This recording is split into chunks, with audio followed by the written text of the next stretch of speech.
You remember your first kiss. You can see it. The light, the room, what they were wearing, the exact second before it happened. You'd swear to it in a courtroom. Here's the problem. That memory is not a recording. It never was.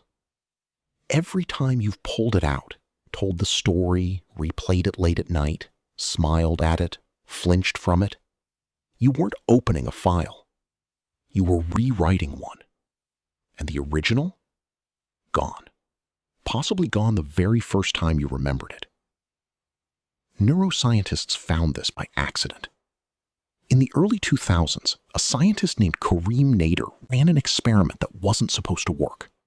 He took rats, trained them to fear a sound, a simple tone followed by a shock. The fear got locked into their brains, a physical trace, a memory, sitting in a structure called the amygdala. Standard theory said this trace, once formed, was stable, consolidated, fixed, like ink drying on paper. Nader did something different. He let the rats remember the fear, just played the tone, let the old memory surface. And in that exact window, while the memory was active, he blocked a protein the brain needs to store information. The fear vanished. Not faded, not weakened, gone, as if it had never been trained at all, as if the fear had been erased at the exact place it was written. The rats heard the tone. Nothing happened in their bodies. No fear, no flinch, no memory of danger. The only explanation that fit. Memory doesn't sit in storage untouched. Every time it's retrieved, it becomes unstable again, chemically vulnerable, open. And it has to be rebuilt from scratch using whatever material is available in that moment. They called it reconsolidation. It sounds clinical. It isn't. It means the past is not behind you, sealed and finished. It means the past gets touched every time you look at it, and touching changes it. Later experiments found the same mechanism in human subjects, not just fear, but ordinary memories, autobiographical ones. The pattern held. Retrieval isn't playback. It's the opening of a wound that then has to heal shut again, slightly differently, every time. The mall that never happened. A psychologist named Elizabeth Loftus wanted to know something specific. Not whether memory can distort a real event. Everyone already knew that. She wanted to know if you could plant a memory of something that never happened at all, not borrowed from something real, not exaggerated, built from nothing. Her team told adult subjects a story about getting lost in a shopping mall as a child, crying, being frightened, a stranger helping them find their way back to their family. It never happened. Family members confirmed it. But when asked to recall it, a meaningful percentage of people didn't just accept the story. They remembered it. They added detail, the stranger's flannel shirt, the smell of the mall, how scared they'd felt.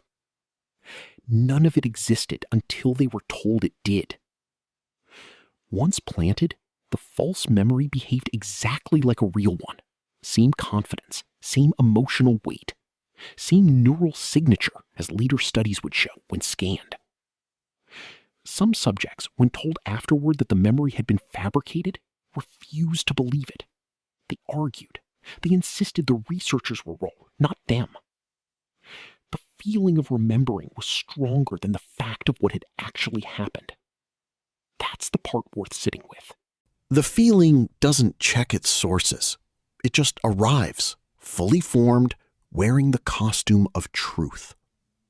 There was no difference between remembering something that happened and remembering something that didn't, except that one of them was true, and neither of them felt less real. If your brain can build a full memory out of nothing but suggestion, what makes you think the memories you trust are any different? You are not remembering the event. Sit with this for a second. The wedding, the funeral, the fight that ended something. The moment someone said the thing you can still hear in their exact voice. You think you're remembering the event. You're not. You're remembering the last time you remembered it, which was shaped by the time before that, which was shaped by the time before that. Each pass adds something, removes something, softens an edge here, sharpens a detail there that may not have even been present the first time. Your mood the day you remembered it leaks into the memory. Something someone said about it gets absorbed into it, indistinguishable later from what you actually witnessed. This isn't a flaw in a few unreliable memories. This is what memory is. All of it. Every single time. The wedding you remember today is not the wedding that happened. It's a document with hundreds of edits, none of them tracked, all of them invisible, written by someone who is absolutely convinced they're reading the original. The courtroom problem. This isn't just a curiosity about rats and shopping malls. It has put innocent people in prison. Eyewitness testimony used to be treated as close to gold standard evidence. A person saw something, they remember it, case closed. Except memory doesn't work the way courtrooms assumed it did. Wrongful convictions overturned later by DNA evidence have again and again traced back to eyewitnesses who were completely certain. Not lying, not confused in the way we usually mean it. Certain. They stood on a witness stand and described a face with total confidence. A face reconstructed, detail by detail, across months of police interviews, photo lineups, media coverage, their own retellings to friends and family. Every one of those moments was a chance for the memory to reconsolidate, to absorb something new, a suggestion in the shape of a question, a photo that primed the wrong face, their own fear folded back into the record as if it had always been there. By the time they took the stand, they weren't lying about what they saw. They were reporting, with total sincerity, the most recent version of a memory that had been quietly rewritten a dozen times. The system asked them for a photograph. Their brain gave them a photograph of a photograph of a photograph. Each generation a little more confident, a little less accurate, and completely indistinguishable from the inside, from the truth. Why this matters more than it should. Here's the part that's hard to sit with. You are, right now, made of your memories. Not metaphorically, functionally. Your sense of who you are, what you survived, what you love, who hurt you, who saved you. All of it is built on a foundation that gets quietly rewritten every time you touch it. There is no vault. There is no untouched original sitting in a locked room in your skull, waiting to be consulted. There's only the last edit. And the one before that felt just as real. And the one before that. Somewhere at the bottom of that stack, there might be something that actually happened. You will never get back down to it. The past you're so sure of isn't behind you like a photograph. It's being generated right now, in this sentence, as you think about it. What's left? So what do you do with a mind where the past keeps rewriting itself and you can't feel it happening? Maybe nothing. Maybe you just notice it.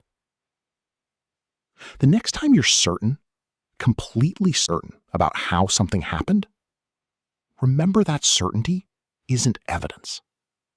It's just what the last edit felt like.